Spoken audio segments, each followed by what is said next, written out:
اسرائیل نے آج ایران کے بندرگاہ کو نشانہ بنایا اور اس کے 7 بحری بیڑے تباہ و برباد کر دیے۔ امریکہ کے اندر 2 روز قبل سنتیاگو ایئر بیس پر کھڑے USS بونہومی ریچرڈ نام کے جہاز کو آگ لگی تھی۔ امریکہ نے اس آگ کا ذمہ دار چائنا اور ایران کو قرار دیا تھا۔ آج اسرائیل نے ایران کے بحری بیڑے کے اوپر اٹیک کر کے 7 جہاز ایران کے تباہ و برباد کیے ہیں اور امریکہ اس کے اوپر خوش ہے کہ اس کا بدلہ اس کے جگری جار اسرائیل نے ایران سے لے لیا ہے۔ دوستو، اسرائیل نے ایران کے 28 میزائل لوکیشن کی تصاویر جاری کر کے ایک بہت بڑے حملے کا سگنل بھی ایران کو دے دیا ہے۔ حسن روحانی اور اس کی پاسداران انقلاب ان تمام تر سلسلہ وار حملوں کو ایک حادثہ قرار دے رہی ہے، جبکہ موساد کے ایجنٹ ایران کے اوپر حملہ کر کے اپنے مشن 28 کو مکمل کر کے بہت زیادہ خوش ہیں۔ دوستو، اس تمام تر ڈیولپمنٹس کے حوالے سے آج کی اس ویڈیو میں ہم آپ کو بتائیں گے۔ چھوٹی سی گزارش ہے کہ ہمارے YouTube چینل حسنات ٹی وی کو سبسکرائب کیجئے، گھنٹی کے نشان کو دبائیے تاکہ لیٹسٹ نیوز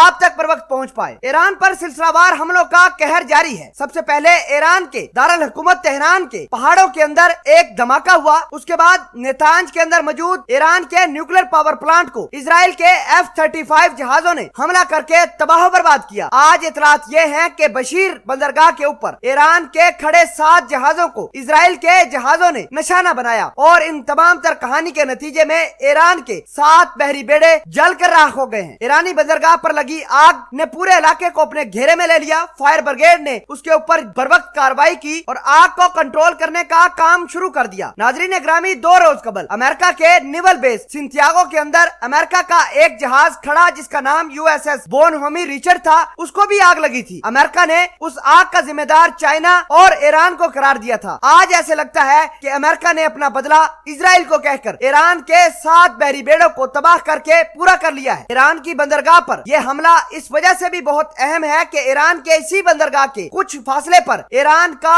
ایٹمی پلانٹ بھی موجود ہے۔ ایرانی صدر حسن روحانی نے سلسلہ وار حملوں کو حادثہ قرار دے دیا اور دوسری جانب پاسداران انقلاب اور آیت اللہ خمینی نے یہ کہا ہے کہ اسرائیل یہ تمام تر حملے کر رہا ہے، اس کا بدلہ اس کو چکانا ہی پڑے گا۔ اطلاعات یہ ہیں کہ اسرائیل کے ایجنٹ ایران کے اندر CIA کے ساتھ مل کر بڑی بڑی کارروائیاں کرنے اور ایران کے ایک میزائل سینٹر کو تباہ کرنے میں جٹ چکے ہیں۔ حال ہی میں اسرائیل نے ایران کے 28 مختلف میزائل لوکیشن کی تصاویر جاری کی تھی اور سگنل دیا تھا کہ اب اسرائیل ایران کے ان 28 میزائل سینٹر کے اوپر حملہ کرے گا۔ اسرائیل یہ چاہتا ہے کہ ایران کے ہاتھ میں نیوکلیر بم نہ لگے۔ امریکہ بھی یہی چاہتا ہے۔ اس وجہ سے کھاڑی ملکوں کے اندر یہ بموں کا تماشا شروع ہو چکا ہے۔ اطلاعات یہ ہیں کہ ایران کے مختلف قسم کے اپنے ہی لوگ ایجنٹوں کی صورت میں CIA اور موساد کے لیے کام کرتے ہیں۔ ایران کی مختلف ویپنز کی ڈیٹیل CIA اور موساد کو دیتے ہیں اور اطلاعات یہ بھی ہیں کہ ایران نے حال ہی میں کچھ جاسوس پکڑے ہیں، ان کو پھانسی بھی دی ہے جو CIA اور موساد کے لیے کام کرتے تھے۔ بہرحال جو بھی ہو، ایران کے آج کل سارے کے سارے ایٹمی پلانٹ، ویپنز، میزائل سٹیز، بندرگاہیں اسرائیل کے نشانے پر ہیں۔ اسرائیل لگاتار سلسلہ وار ایران کے اوپر حملہ کر کے اپنی دادا گیری